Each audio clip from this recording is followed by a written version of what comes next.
Conselho Fiscal e Disciplinar do Sporting Clube de Portugal. Eu acabei por deixar para o fim, porque há muitos benfiquistas aqui.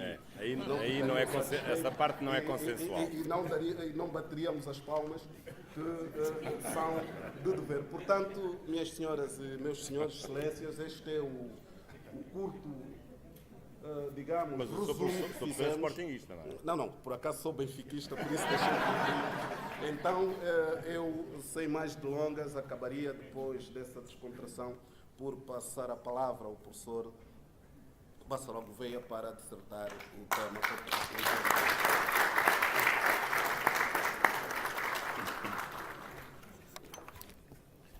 Muito boa tarde, muito obrigado pela vossa presença, as minhas saudações amigas. É com muito gosto que aqui regresso à Universidade de Lusíada de Angola. Já tinha aqui estado há uns bons anos atrás e felizmente vejo o crescimento desta instituição e as excelentes instalações e este magnífico auditório repleto de tantos interessados nas minhas reflexões de hoje.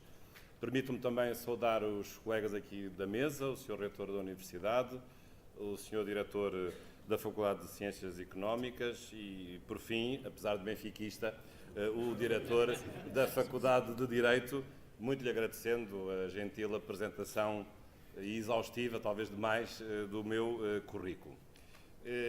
E, portanto, agradeço esta oportunidade. Estou em Angola por estes dias para participar em provas académicas na Faculdade de Direito da Universidade de Agostinho Neto, onde sou professor visitante de uma forma regular. Amanhã teremos 2 provas de mestrado, mas achei que também, aproveitando esta minha vinda, apesar de as pessoas estarem um pouco de férias, ainda não ter começado aqui o segundo semestre, que seria interessante que também pudesse falar sobre um tema que, não sendo diretamente da minha especialidade, é um tema no qual eu também tenho trabalhado nos últimos anos.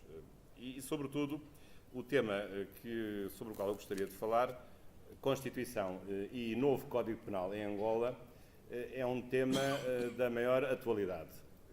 Já há uns bons anos que, visitando Angola, tenho acompanhado as discussões que têm sido feitas em torno do novo Código Penal angolano. Tem sido um processo moroso, um processo lento, mas, num certo sentido, essa lentidão era necessária porque, de facto, o Código Penal de um país é uma das principais leis de um país. E estamos a lidar com matéria sensível, que é a matéria que diz respeito ao poder mais forte que um Estado pode ter. Qual é esse poder? É o poder de colocar as pessoas na cadeia. Felizmente que não é o de matar as pessoas, porque felizmente os nossos países não têm pena de morte, ao contrário de outros países que às vezes se consideram muito desenvolvidos por causa disso, mas nos nossos países esse poder é apenas o poder de restringir a liberdade física, não o poder de matar as pessoas.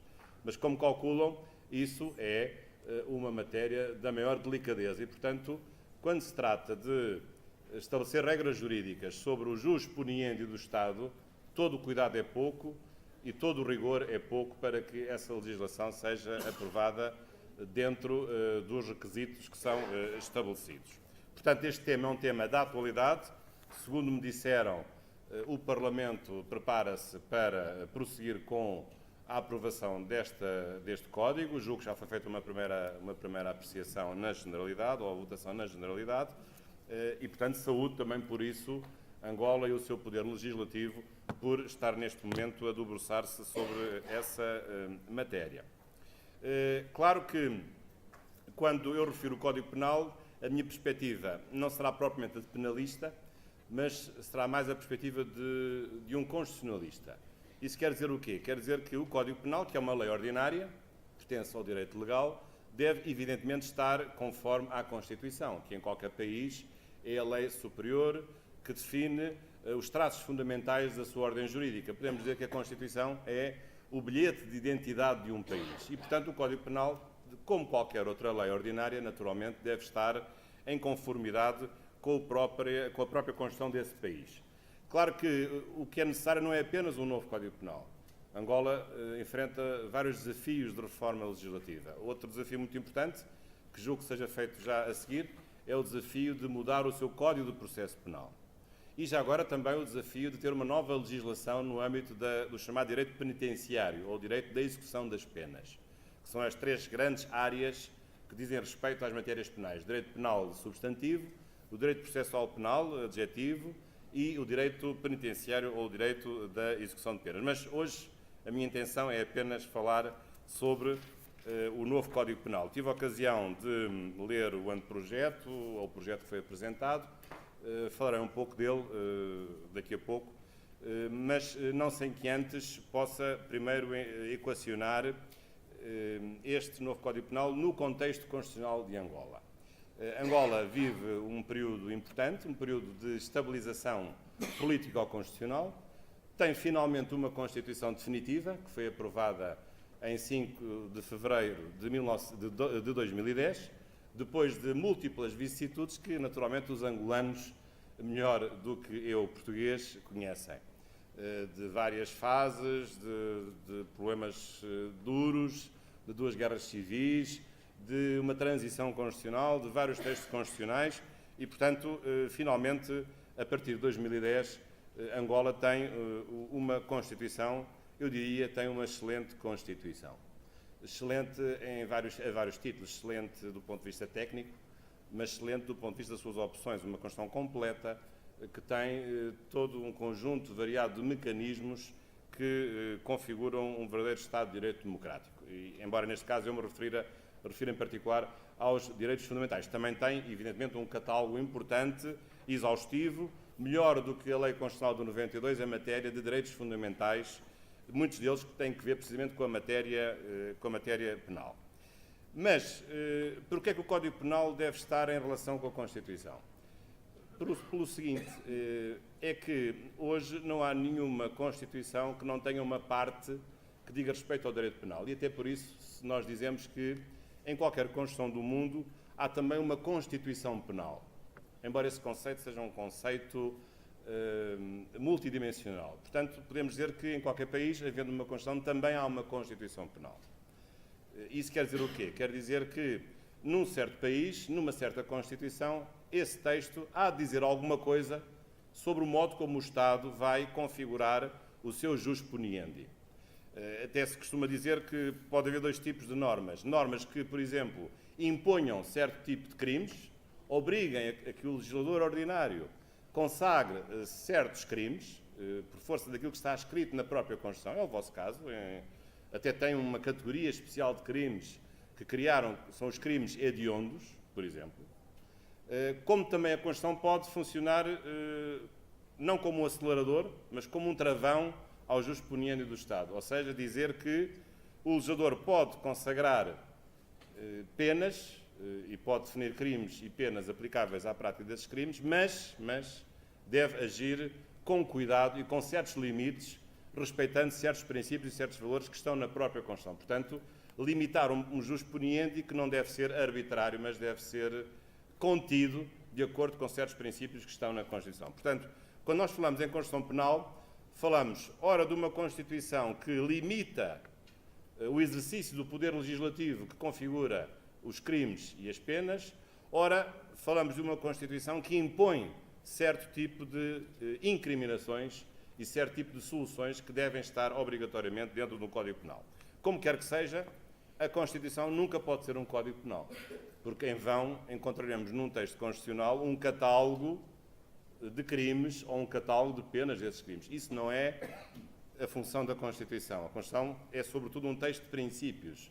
Nunca poderá ser um código do ponto de vista de conter uma regulação detalhada em relação a todos os tipos de crime que são previstos numa certa ordem jurídica. Portanto, a Constituição coloca sempre uma posição superior de ser um farol que orienta, que ilumina genericamente as opções que o legislador depois vai tomar e que, ao sabor de cada conjuntura e de cada maioria política, tem uma certa liberdade de conformação e de configuração. E, portanto, este momento que Angola está a viver é um momento muito importante, que é o momento em que chegou a vez do direito penal se atualizar e se refundar à luz de uma nova ordem constitucional. Mas isso não tem acontecido apenas com o direito penal. Tem havido outras áreas do direito angolano em que esse fenómeno está também a acontecer. Recentemente os angolanos tiveram uma importante reforma fiscal, que em grande medida também foi influenciada pelo novo texto constitucional. Ou, por exemplo, outras matérias, em matéria de direitos fundamentais, em matéria, por exemplo, de organização judiciária, saiu recentemente uma importante lei sobre o sistema de organização dos tribunais e, portanto, este movimento que nós dizemos no direito constitucional de constitucionalização do direito ordinário ou do direito legal, que alguns atribuem a expressão curiosa de chamado neoconstitucionalismo, significa que quando aparece uma nova Constituição, é depois necessário que o legislador ordinário se conforme e desenvolva os princípios e os valores que estão numa Constituição. Poderão dizer, mas isso não é uma coisa óbvia? Não é uma coisa automática? Poderá ser, em parte, um processo automático, sobretudo quando o quê? Quando uma nova Constituição faz ou torna certas soluções legais inconstitucionais. Isso sim, isso acontece, porque uma Constituição não autoriza, quando aparece, que o direito legal que pré-existia, se fosse inconstitucional, pudesse subsistir. Portanto, uma nova Constituição inconstitucionaliza automaticamente todas as normas legais que se apresentem contra ela. Mas isso às vezes não chega, porque a Constituição tem princípios e valores que muitas vezes só são verdadeiramente cumpridos através de uma concretização legislativa e através de um conjunto de opções em que o legislador vai muito para além daquilo que a Constituição estabelece como um patamar mínimo de consagração de soluções para o aprofundamento de certos direitos fundamentais. Portanto, julgo que é de saudar o momento que neste momento Angola vive de desenvolvimento do direito penal, que não é apenas o desenvolvimento de soluções constitucionais que passaram a existir a partir de 2010, num texto constitucional que se chama, aliás, Constituição e que já é definitivo, ao contrário da Lei Constitucional de 92, que era apenas uma lei constitucional e era apenas provisória. Portanto, esse é um momento de desenvolvimento que não é apenas ditado por uma nova Constituição, mas também é necessário em função de tudo aquilo que mudou no mundo e em Angola desde que foi aprovado o Código Penal, que ainda está em vigor. Como sabem, foi aprovado e data de uns aninhos atrás, 1886. Portanto, do século XIX, quando ainda nem sequer a ocupação efetiva dos territórios tinha sido posta em prática depois da Conferência de Berlim. Portanto, imaginem bem como era possível ter um Código Penal que datava do último quartel do século XIX. Claro que muitas outras alterações foram feitas, mas na sua essência era muito necessário que Angola se dotasse de um novo Código Penal. Portanto, isto significa que este novo Código vai conformar-se com a tal Constituição Penal, que eu já vos disse que poderia ser limitadora ou impositiva de opções do Código Penal. Mas, verdadeiramente, quais são esses princípios que estão na Constituição e que dizem respeito ao direito penal? Esses princípios são conhecidos e, em grande medida, eles situam-se na área dos direitos fundamentais. Porquê? Porque o direito penal é sempre o quê? Uma restrição, pelo menos, a um direito fundamental. Qual? O direito à liberdade física. Porque o jus puniendi significa o contrário do quê? Da liberdade. Quando o Estado prende alguém, limita-lhe a liberdade. E, portanto, a aplicação de penas, embora possa haver penas não privativas de liberdade, mas a aplicação de uma pena é sempre uma restrição de um direito fundamental. Mas não pensem que o direito penal está construído só da ótica do criminoso, para defender os direitos do criminoso. Não. Ou do arguido. Não. O direito penal é também um direito de proteção das vítimas, dos ofendidos. E, portanto, se um texto legal, se um código opta por criminalizar certa conduta, ofensas corporais, atentado à vida, ofensas ao património, ao funcionamento do Estado, etc., esse conjunto de crimes que são definidos num Código Penal, também eles são uma proteção de outros direitos fundamentais, precisamente das vítimas. E, portanto, se é verdade que o Código Penal, quando diz que alguém que mata outra pessoa vai preso, é uma restrição da sua liberdade, porque essa pessoa, esse assassino, vai ser preso, vai cumprir uns anos na cadeia, mas também o facto de haver essa sanção tão grave, que é aquela mais grave que se conhece em democracia, significa também que as pessoas têm o direito à vida e que é maximamente protegido pelo poder mais forte que há, que é o poder de prender uma pessoa. E, portanto, o Código Penal significa sempre uma proteção indireta de um conjunto de direitos fundamentais de toda a espécie, desde os direitos fundamentais de natureza pessoal, que dizem respeito à vida e à integridade, e à honra, e à liberdade, até aos direitos fundamentais de natureza patrimonial, que têm a ver com o património das pessoas. Mas, então, quais são esses princípios que nós podemos encontrar no direito penal, ou que se aplica ao direito penal e que estão na Constituição? Podemos, talvez, aqui dividir em 3 grupos. Aliás, é assim normalmente que o direito penal costuma ser ensinado. A teoria da lei penal, a teoria do crime e a teoria da pena. São os 3 grandes capítulos do direito penal. Sem falar agora do direito processual penal e do direito penitenciário. Ora, a Constituição tem uma palavra a dizer sobre estes vários temas.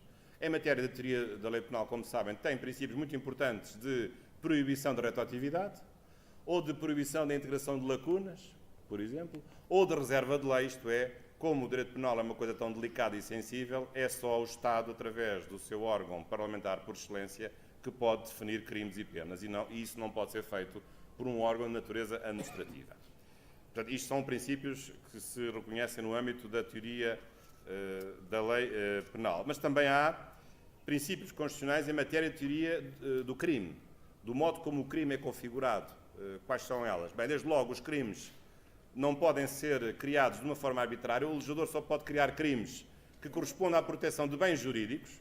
E quais são esses bens jurídicos? São os direitos fundamentais que estão na Constituição, porque na Constituição cada direito protege um bem jurídico. O direito à vida, o direito à liberdade, o direito de associação à associação, o direito de reunião à reunião, a liberdade de reunião e assim por diante.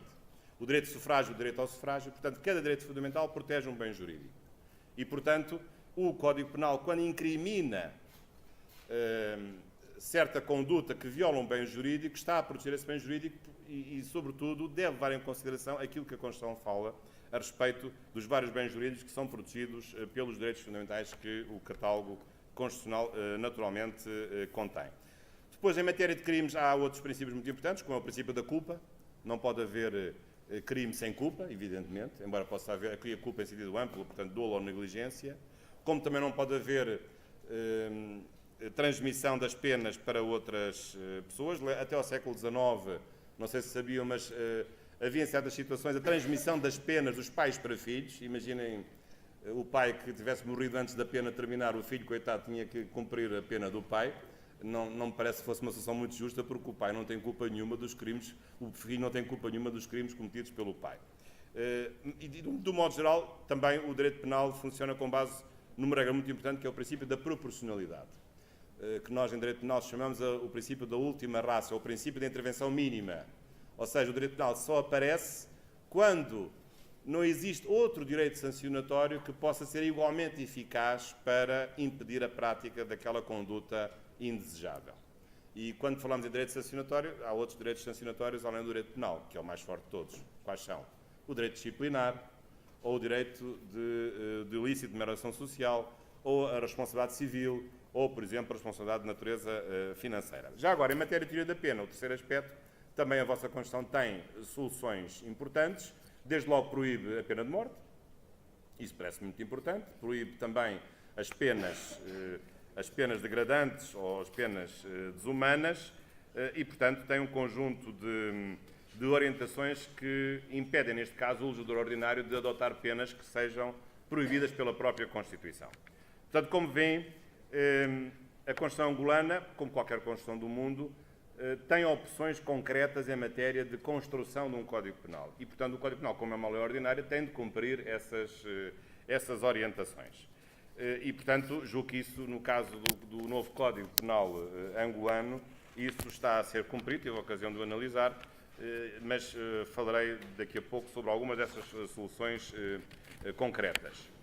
E, portanto, desse ponto de vista, julgo que a Constituição angolana é bem feita, tem um conjunto de regras, sobretudo num capítulo que não é muito habitual encontrar noutras Constituições comparadas, que é a diferença que na Constituição angolana se faz entre os direitos base e garantias substantivos e os direitos fundamentais adjetivos, isto é, que são as garantias dos direitos substantivos. E, em grande medida, a proteção ou os limites impostos ao legislador ordinário penal, em grande medida, são colocados por garantias, não por direitos subjetivos. O que é que são as garantias? São imposições que a Constituição estabelece ao legislador ordinário para garantir a proteção de certos bens jurídicos. E, portanto, há um conjunto de garantias que não são, na maior parte dos casos, subjetiváveis, porque não se dirigem à pessoa, mas dirigem-se ao Estado.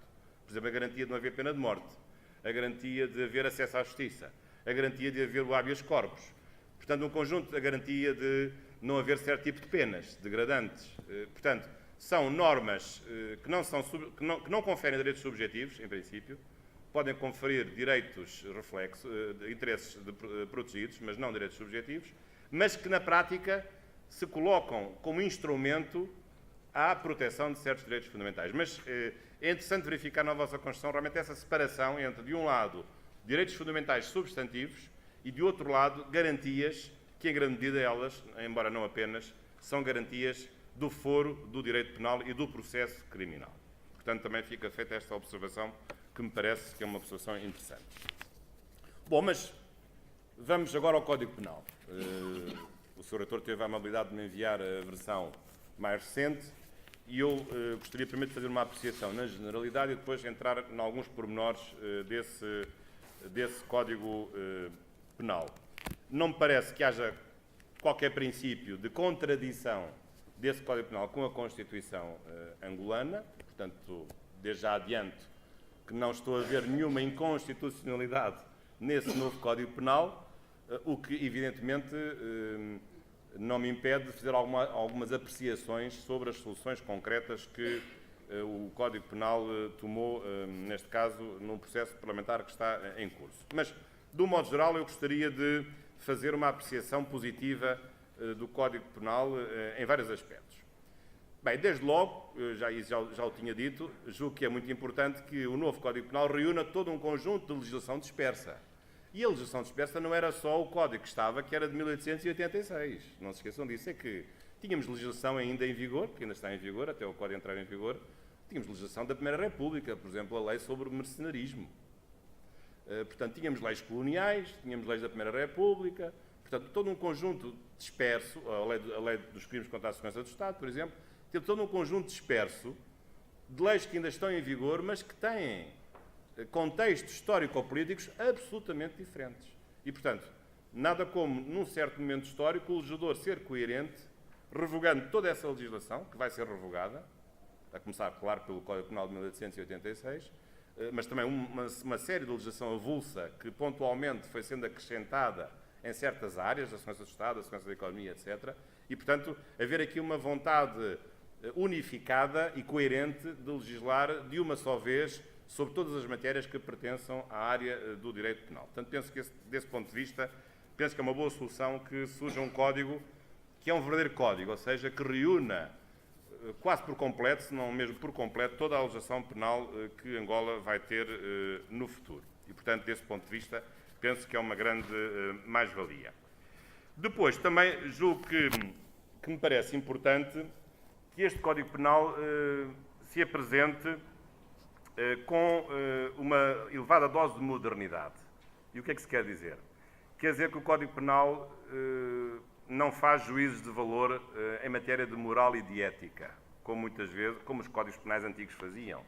Estou-me a referir, por exemplo, a certas opções religiosas ou a certas opções morais. Um código penal deve ser neutro do ponto de vista da ética da sociedade. A sociedade hoje tem éticas diferenciadas, claro que há um mínimo ético que nos une em torno de certos valores, mas, sobretudo, o Código Penal não pode julgar comportamentos pessoais que possam ser, aos olhos de uns, eticamente reprováveis e aos olhos de outros, não eticamente reprováveis. E, portanto, em matéria de costumes, digamos assim, este Código Penal é, de facto, um avanço, porque não criminaliza práticas que, noutros tempos, eram consideradas práticas criminosas. E, portanto, desse ponto de vista, um código moderno ou pós-moderno não pode pôr em causa a liberdade de escolha e as opções privadas de cada um. E, portanto, desse ponto de vista, julgo que também é de salientar esse facto. Para além também de, como outra característica interessante, ser um código que tem soluções muito atuais, não são soluções antigas. E eu aqui refiro-me, por exemplo, a um capítulo que aparece, que é um capítulo difícil de interpretar, sobre crimes informáticos. E, portanto, este código não é um código que ignore a sociedade tecnológica e informatizado em que nós vivemos e, portanto, consagra dentro de si próprio, aliás, na última parte do Código, ou penúltima, um capítulo, ou um título que diz respeito aos crimes informáticos. Portanto, desse ponto de vista também, o novo Código Penal angolano não fecha os olhos a uma nova realidade e à dificuldade, aliás, que isso envolve, de criminalizar certas condutas que se figuram realmente ser mais complicadas de definir. E depois, já agora, uma quarta nota, que eu acho que é curiosa, é que, além do mais, o Código Penal angolano, ou o novo Código Penal angolano, é também original em algumas soluções. Eu refiro-me aqui, por exemplo, a certos crimes que são definidos num capítulo curioso, que não é habitual encontrar, que são os crimes contra a família. E, portanto, crimes que é de bigamia, por exemplo, ou de abandono das crianças, maus tratos das crianças, pedofilia, etc. Portanto, tudo isso é uma visão que eu acho que é relativamente original de reconhecer realmente a família, a célula básica da sociedade, em qualquer sociedade, embora hoje até na Europa e na América já não haja um direito da família, mas até a disciplina se chama direito das famílias, porque elas começam a multiplicar-se na sua diversidade, às vezes exagerada.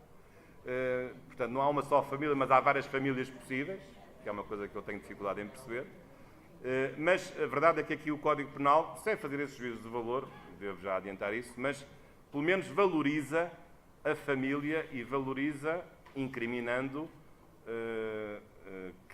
que haja comportamentos favoráveis à proteção da família. Aliás, isso não é só uma característica do Código Penal, mas é uma característica africana. Ao contrário do que muitos possam pensar, aliás, se verificarem a Carta Africana dos Direitos do Homem e dos Povos, tem lá soluções que não existem em nenhuma outra declaração de direitos fundamentais ou direitos humanos ao nível internacional. Tem não só um conjunto de regras sobre deveres fundamentais, como nesses deveres emergem deveres com o próximo, portanto, com o nosso concidadão, deveres para com o Estado, mas deveres também para com a comunidade e deveres para com a própria família, como a célula nuclear da própria sociedade. E, portanto, nesse aspecto também gostaria aqui de louvar essa originalidade de, na organização dos títulos do novo Código Penal angolano, haver um título dedicado aos crimes contra a família. Embora depois, dentro de si, essa divisão às vezes possa ser questionável. Aliás, até podem perguntar, mas no meio de tantos artigos, eu tenho aqui à minha frente o Código Penal, no meio de tantos artigos, como é que nós organizamos um Código Penal? Isso tem alguma lógica específica? Ou o legislador vai dispondo dos artigos assim de uma forma por ordem alfabética, do nome do crime, ou por qualquer outra razão? Em princípio, não é por ordem alfabética, naturalmente. Há uma lógica intrínseca hoje num Código Penal, e essa lógica tem muitas vezes que ver com o tipo de bem jurídico que está em causa. Embora depois, dentro de cada bem jurídico, possa haver bens jurídicos mais específicos. Ora bem, desligando aqui este telemóvel que está impertinente, podemos dizer que, no âmbito dos artigos que o Código Penal vai ter, que são 466, como é que estes artigos aparecem? Aparecem numa parte geral, que diz respeito a todos os crimes, e depois uma parte especial em que cada crime está em prática em cada artigo. E esses crimes depois como é que se alinham? Alinham em títulos que se encaixam em bens jurídicos. Portanto, crimes contra o bem-vida, crimes contra a integridade física e psíquica, crimes contra a liberdade, por exemplo, sexual ou a liberdade física, crimes contra o Estado, contra a segurança do Estado, crimes contra a justiça, por exemplo, crimes contra a paz internacional, crimes contra o património, nas suas variadíssimas modalidades. Portanto, normalmente um Código Penal arruma-se desta forma, identificando certos bens jurídicos e depois individualizando condutas mais específicas que for possível fazer, que ponham em causa esses bens jurídicos ou uma parte desses bens jurídicos. Portanto, é assim normalmente que nós arrumamos o Código Penal, começando com os bens jurídicos mais valiosos, que é a vida humana, e depois decrescendo em importância até chegarmos aos últimos, que são os menos importantes, que são, em princípio, os bens jurídicos de natureza patrimonial. Portanto, desse ponto de vista, tirando uma outra exceção, julgo que essa sequência é respeitada por parte do Código Penal angolano. Mas agora vamos fazer uma análise na especialidade. E eu aqui permito-me ter alguma liberdade crítica de algumas soluções deste Código Penal que, como vos disse, me parece, de uma forma genérica, bastante bem feito. E não sendo eu um especialista propriamente em direito penal, porque eu não sou penalista, embora nos últimos anos me tenha dedicado ao direito penal por força do estudo de um outro ramo de direito que está conexo com este, que é o direito da segurança. Primeiro tema. Eu sugiro aqui 10 temas. Primeiro tema. No artigo 40, a certa altura, fala-se no fim das penas. Ou seja, porquê é que uma pessoa é condenada? Para quê? É para se emendar? É para se ressocializar? Ou é para evitar que os outros também cometam o mesmo crime? Chamada prevenção. É para ele próprio não cometer aquele crime, prevenção especial, ou para os outros não cometerem, prevenção geral. É para que ele, sofrendo o castigo na prisão, volte à sociedade reabilitado, portanto, como novo? Ou o crime também, ou a pena também tem uma dimensão retributiva, ou seja, é um castigo. Portaste mal, vais ser castigado. Vais para a cadeia. E este é o tema clássico dos fins das penas. Retribuição, prevenção geral, prevenção especial, ressocialização ou reabilitação.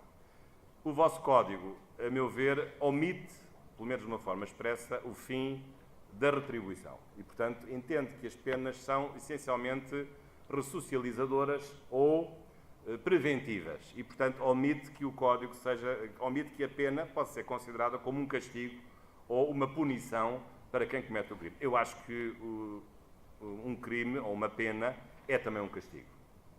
Portanto, a pessoa comete um crime, viola de uma forma muito grave um bem jurídico e, portanto, merece castigo.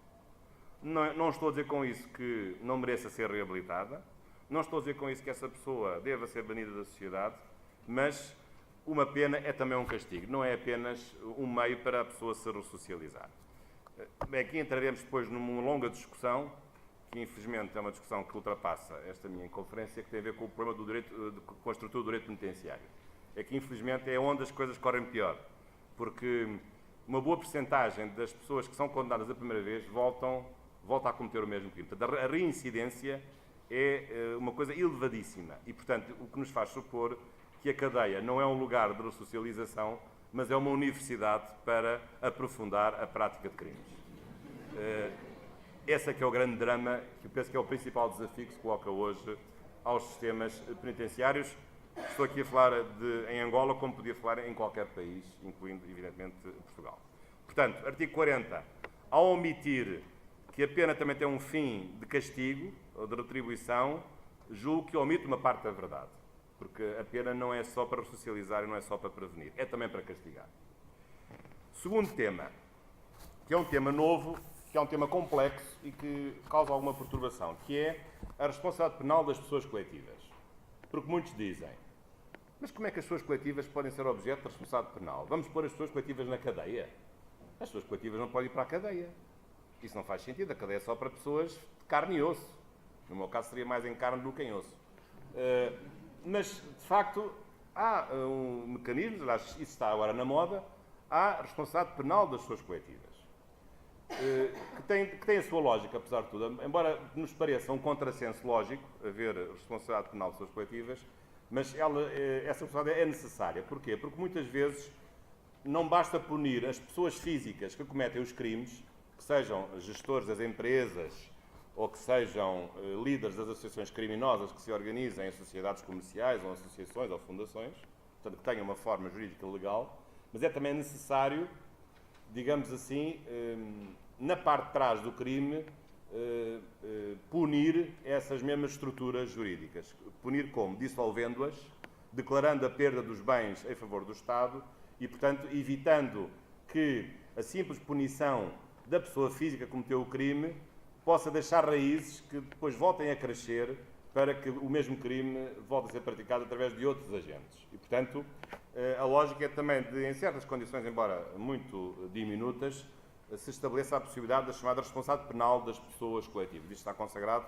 no vosso Código, a meu ver, de uma forma genericamente boa, artigo 9 e seguintes, embora depois, do ponto de vista das penas, claro que não há pena de prisão para as pessoas coletivas, mas essencialmente a pena de dissolução ou de perda de bens ou da impossibilidade de exercício de certo tipo de atividades jurídicas. Depois, um terceiro tema, que julgo que foi um dos temas que mais polémica causou nos últimos tempos, que eu tenho acompanhado aqui em Angola nas discussões constitucionais e penais, que é o problema da idade penal, ou da imputabilidade penal em função da idade. Sabemos que a maioridade se atinge aos 18 anos, mas a maioridade para cometer crimes não é só aos 18 anos. Quem tem menos de 18 anos já sabe o que é um crime e, portanto, merece que a sua conduta, se for criminosa, deva ser considerada como um crime e, portanto, punida com uma pena. Portanto, normalmente os países têm soluções diferenciadas, mas o caso português é a partir dos 16 anos, que é a idade penal, embora possa haver depois um regime suavizado para os crimes cometidos por pessoas mais jovens, abaixo dos 18 ou abaixo dos 16. No vosso caso, a idade penal varia entre 14, a idade penal, digamos, especial dos jovens, é entre 14 e 18 anos, embora depois com soluções diferenciadas, sobretudo através da atenuação das penas dos crimes cometidos por jovens entre 14 e 18 anos. Eu acho que, em grande medida, esta questão pode ser uma falsa questão. Eu acho que o problema não está em saber se a idade penal é aos 18, aos 16 ou aos 14. Está em saber qual é o tipo de crime que vai ser cometido e qual é o tipo de pena. Porque, evidentemente, que às vezes quem tem 18 anos tem menos maturidade para perceber que cometeu um crime e quem tem 15 anos tem mais do que maturidade para perceber o mesmo crime que aquele que tem 18 anos não percebeu.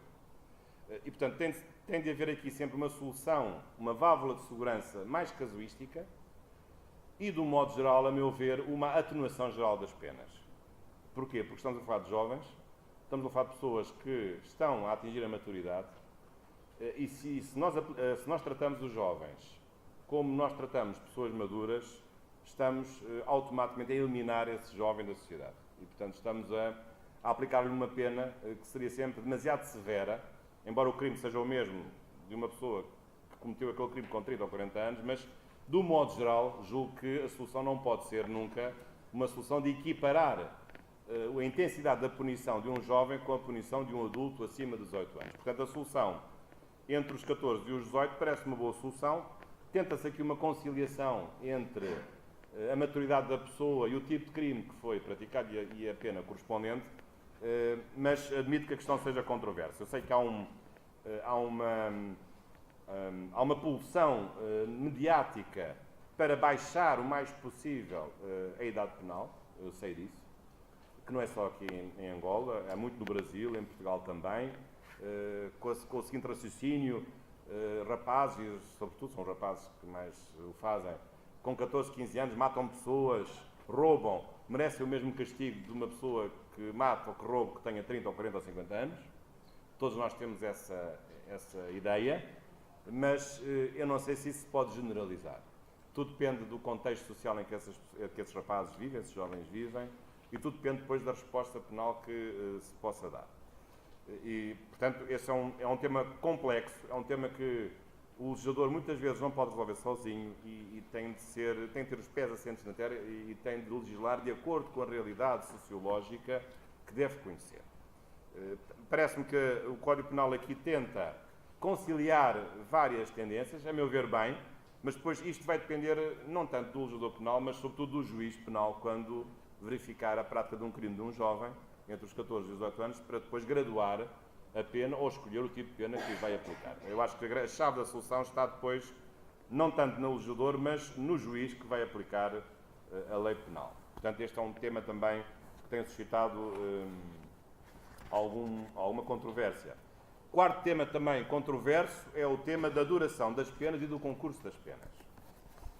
A solução que foi estabelecida, o crime que tem a pena maior é o homicídio qualificado de 25 anos, acho como em Portugal, mas se a pessoa cometer 100 crimes de homicídio, nunca vai ser punida com mais de 30 anos. Portanto, o concurso, no máximo, são 30 anos.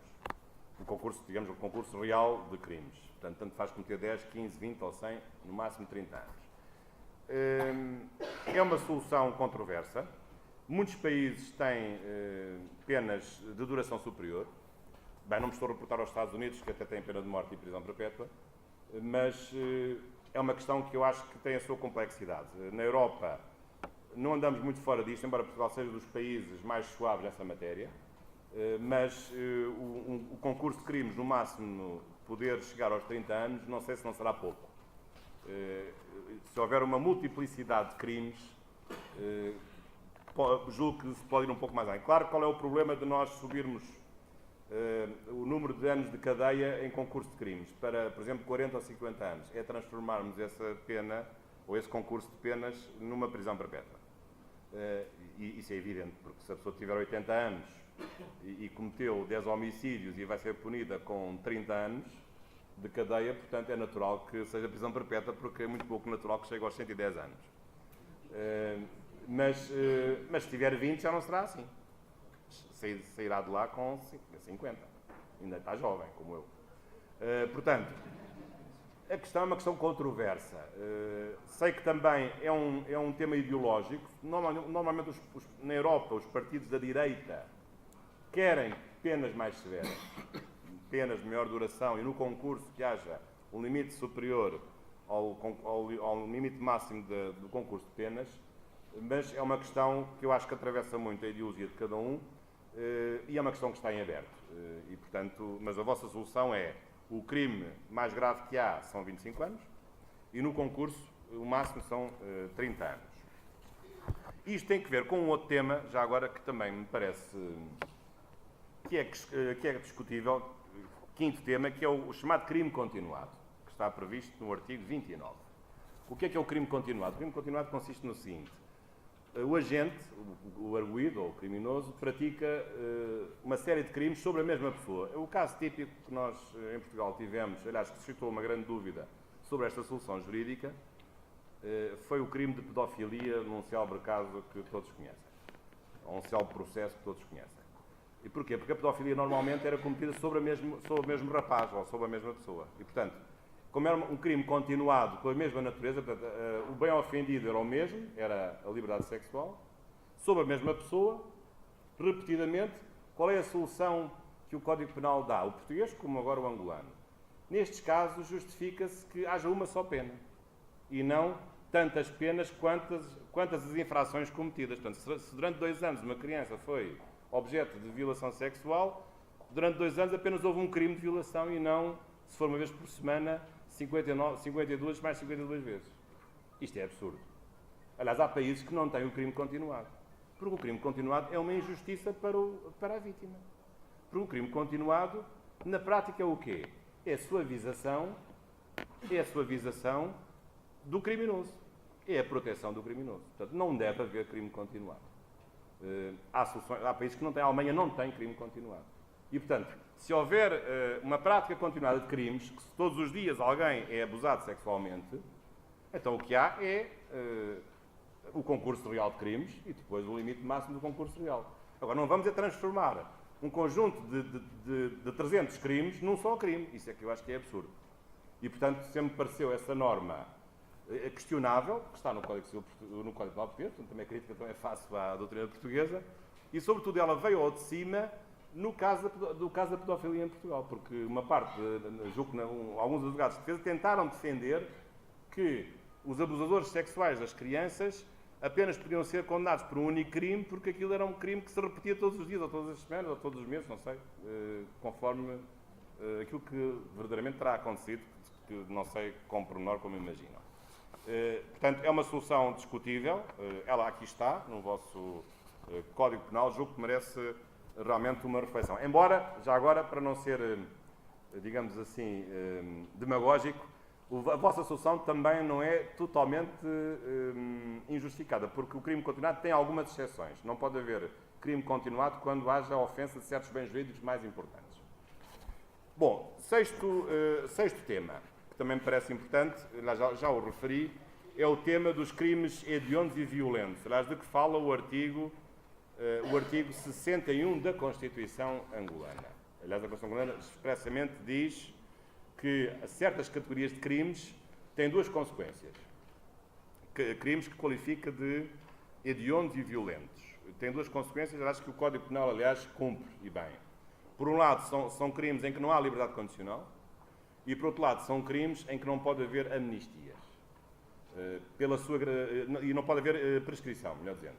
Portanto, são crimes que, pela sua gravidade, não são prescritíveis e não pode haver liberdade condicional. Aliás, este conceito de crime hediondo, em grande medida, é influenciado pela Constituição brasileira, que também tem uma solução parecida com a solução angolana.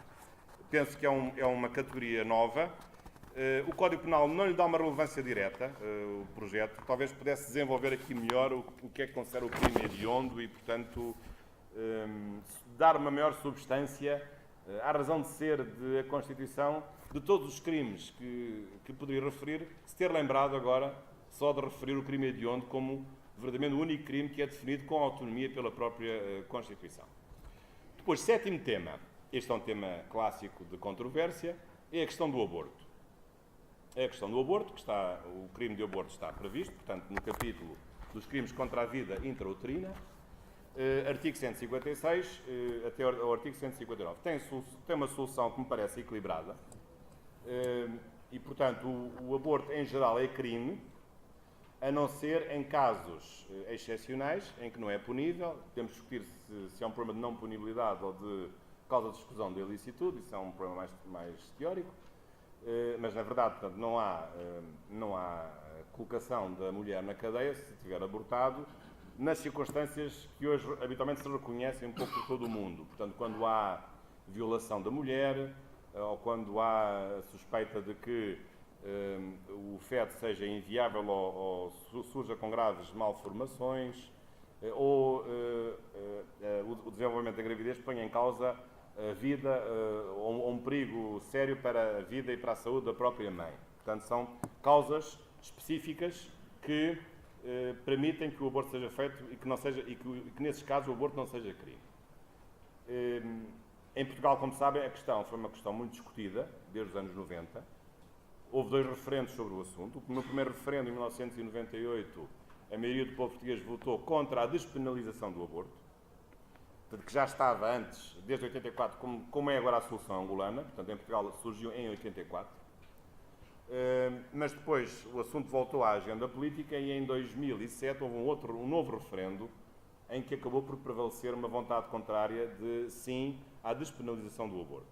Mas nós hoje vemos em Portugal uma situação que, a meu ver, é exagerada, para não dizer ilegítima e inconstitucional, que é a situação de haver um aborto absolutamente livre por simples vontade da mulher.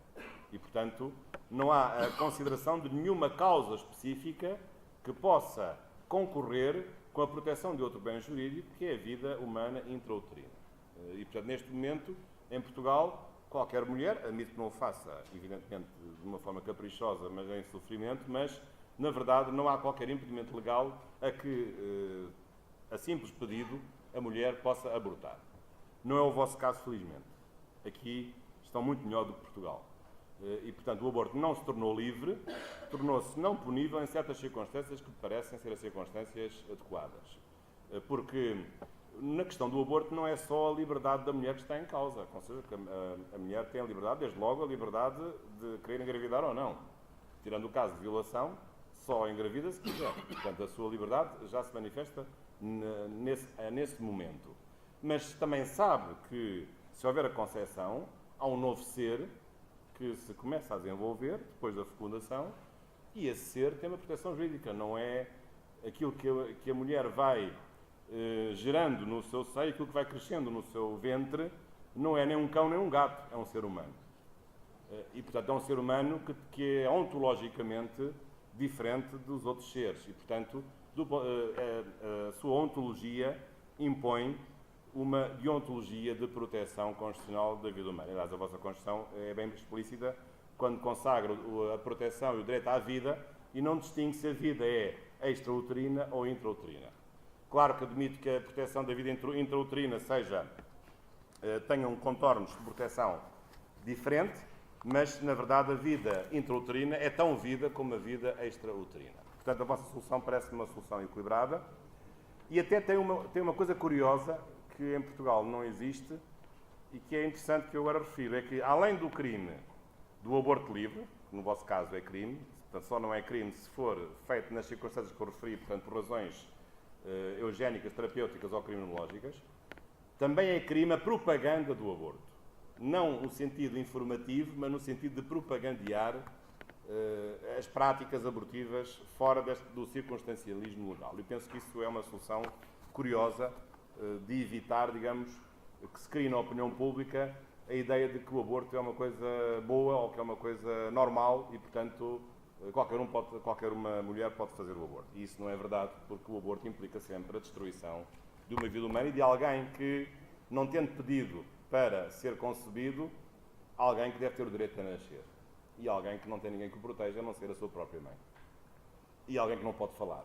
Alguém que não vai a tribunal. Alguém que não pode constituir um advogado para defender a sua própria vida, como imagino. Depois, oitavo tema, e já estou quase a chegar ao fim. Oitavo tema tem a ver com uma área que eu tenho estudado mais, que tem a ver com a questão da segurança internacional. E Angola aqui, neste tema, fez uma solução curiosa. Sabem que Angola, julgo que até à data, não ratificou o Estatuto de Roma que criou o Tribunal Penal Internacional, por razões, enfim, que são discutíveis. 2/3 dos países africanos já ratificaram o Estatuto de Roma que aprovou o TPI, embora infelizmente o TPI até agora só tivesse condenado africanos. Realmente parece que há aqui uma maldição sobre a África, que até agora o TPI só condenou africanos, como se não houvesse criminosos noutras partes do mundo que também merecessem essa condenação. Aliás, o mais recente é que o vosso vizinho da República Democrática do Congo, aliás, que vivia em Portugal, Jean-Pierre Bemba, que foi condenado a 15 anos de cadeia, 18 anos de cadeia. Mas, curiosamente, Angola, apesar de não aceitar o TPI, que está no seu direito, curiosamente incorpora no seu Código Penal todos os crimes internacionais de que o TPI fala. E isso fez muito bem. E, portanto, qual é a lógica? A lógica é esta. Angola não aceita a jurisdição do TPI, mas cá dentro atua como se o TPI residisse dentro de Angola. Porquê? Porque os crimes que estão previstos no TPI passam a ser puníveis na ordem jurídica angolana se essas pessoas por cá passarem ou se cá cometerem esses crimes. Porque o TPI foi importante não apenas por ter uma jurisdição internacional independente e permanente, não só por isso, porque os outros tribunais do Ruanda e da ex-Jugoslávia são tribunais ad hoc, que, aliás, o do Ruanda já terminou funções, o da ex-Jugoslávia está quase a terminar funções. Este TPI é um tribunal permanente e, portanto, aqui neste caso, o vosso TPI são os tribunais angolanos que têm o mesmo catálogo de crimes que o TPI veio trazer no âmbito de uma concepção muito mais extensa daquilo que é o genocídio ou daquilo que são os crimes contra a humanidade ou os crimes de guerra. E, portanto, num dos títulos, o título 6º do vosso futuro Código Penal, consagram todos esses crimes internacionais, a meu ver, de uma forma bastante cuidada e, portanto, embora não tendo aceito a jurisdição internacional, pelo menos Angola compromete-se, no âmbito da sua ordem jurídica, e até fora, porque estes crimes, muitos deles, são puníveis à luz daquilo que nós chamamos a competência universal de um país, ou seja, não interessa o lugar onde o crime é cometido, desde que a pessoa fique abrangida pela jurisdição de um país, essa pessoa vai ser julgada nesse país, pelos crimes que são definidos pelo seu próprio Código Penal. E julgo que isso acontece e parece-me que acontece também bastante bem. Como também me parece boa a solução, que é, infelizmente, é imposta pelas circunstâncias que nos rodeiam, que é a de tomar atenção especial aos crimes de terrorismo e de organizações criminosas. Como sabem, o terrorismo é o que é, aí está, à vista de todos o que é que se tem acontecido, e às vezes, ao contrário do que as pessoas pensam, não é a Europa que tem sido mais massacrada, mas é a África, porque o país que mais tem sofrido atentados terroristas não é nenhum país da Europa, nem da Ásia. São países africanos. A Nigéria, como sabem, através de um grupo terrorista específico chamado Boko Haram, que já matou mais de 10 mil pessoas. E, portanto, Angola tem, mas disso ninguém fala. Não sei se perceberam que a comunicação social internacional normalmente não fala do terrorismo que acontece em África. Fica sempre muito preocupada só com o terrorismo europeu, ou americano, no caso de Orlando. Bom, neste caso, o Código Penal angolano tem essa solução, portanto, consagra as soluções que estão hoje na moda em matéria de terrorismo, de combate ao terrorismo do ponto de vista penal. Mas, como sabem, o combate é muito difícil. Não é? Para já, porque o combate não adianta passar pelo aumento das penas. Porque se o terrorista é suicida, tanto faz aplicar 30, 40 ou a pena de morte, porque ele vai logo morrer no ato terrorista. Portanto, não adianta ter uma pena longa ou curta, ou de morte, não adianta rigorosamente nada, porque ele vai se suicidar. Agora, portanto, qual é a solução que tem sido dada? A solução é de antecipar a prevenção do crime para os atos preparatórios. Normalmente os atos preparatórios não são puníveis, como sabem, mas são puníveis, é o que está no vosso Código Penal, em matéria de atos de terrorismo. Crimes de terrorismo, os atos preparatórios são puníveis. E bem, porque quanto mais cedo se puder agir, mais difícil será a consumação e o resultado da prática de um crime de terrorismo. Aliás, isso também sucede com os crimes de associação terrorista, que é um crime conexo com o próprio crime de terrorismo. Para terminar, 10º tema e último, antes de passarmos ao debate, estarei disponível para colocarem as questões que entenderem. Embora admita que esteja numa situação de desvantagem perante mim, embora sendo angolanos, porque talvez não tenham tido acesso, como eu tive, ao próprio projeto do Código Penal, portanto será um debate mais difícil. Mas o último ponto que eu gostaria de referir, que é um ponto que hoje também está muito em cima da mesa, é a necessidade de haver normas no Código Penal angolano, não tem algumas, mas podia ter mais, em matéria de proteção da vítima. Sabem que hoje o direito penal está em profunda mutação, por duas razões. Por um lado, porque se chegou à conclusão que o direito penal não nos protege de um maior nível de ameaças que hoje são manifestas no caso dos atentados terroristas, do radicalismo religioso que todos conhecemos, isso por um lado. Mas há um autor alemão até que defendeu por causa disso o chamado direito penal do inimigo, mas também nos tem faltado o direito penal da vítima. E, portanto, desde que o direito penal foi construído em termos contemporâneos, como sabe, o direito penal nasceu também um pouco, o moderno direito penal, com as Constituições e com o constitucionalismo, nós sempre nos preocupámos muito com os direitos dos arguidos, mas às vezes esquecemos dos direitos das vítimas. E, portanto, o direito penal é também um direito penal de proteção das vítimas. E, portanto, falta hoje, um pouco em toda a parte, uma maior consciência dos direitos das vítimas e da necessidade de elas serem protegidas, quer em matéria de processo penal, como testemunhas, quer em matéria de indemnizações, em vários aspectos. Portanto, o Estado dar uma maior atenção às próprias vítimas, claro que através não apenas de instrumentos jurídicos, mas também de mecanismos de intervenção social, psicossocial, etc., de proteção das próprias vítimas. Mas eu às vezes dou comigo a pensar se não teremos ido longe demais na proteção dos direitos dos arguidos, descurando também os direitos das próprias vítimas, que são, evidentemente, as pessoas que foram ofendidas pelos crimes, e essas devem ser também, pelo menos, ou se não mais, objeto da nossa atenção, porque elas foram as pessoas que ficaram com o prejuízo do crime que foi cometido contra os seus bens, sejam pessoais, sejam de natureza patrimonial. Portanto, em resumo, e para terminar, penso que Angola está de parabéns com esta reforma, que, entrando em vigor, vai, de facto, mudar substancialmente o panorama jurídico-penal angolano.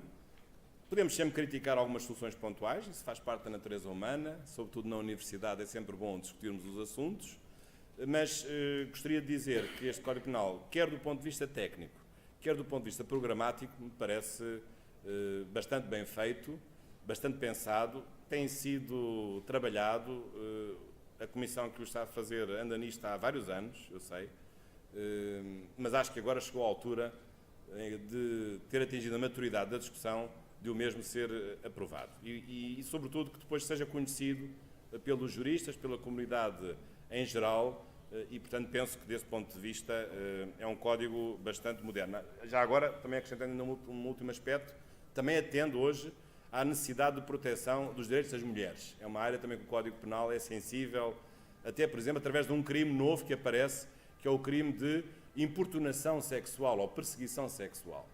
E isso, de facto, hoje verifica-se em muitos países, que já não estamos só na questão do assédio sexual, mas já estamos um pouco mais longe, em que muitas vezes as mulheres são vítimas de um conjunto de restrições à sua liberdade, do ponto de vista, só por serem mulheres, e só por despertarem certos apetites ilegítimos por parte de outras pessoas. E, portanto, acho que têm o direito à sua proteção como seres que têm a sua especial singularidade, eu não diria fragilidade, mas singularidade, e, portanto, acho muito bem, nesse aspecto o Código Penal é muito avançado, consagra todas essas novas formas de crimes relacionados com a importunação e a perseguição sexual. Muito obrigado pela vossa atenção e muitas felicidades nos vossos cursos.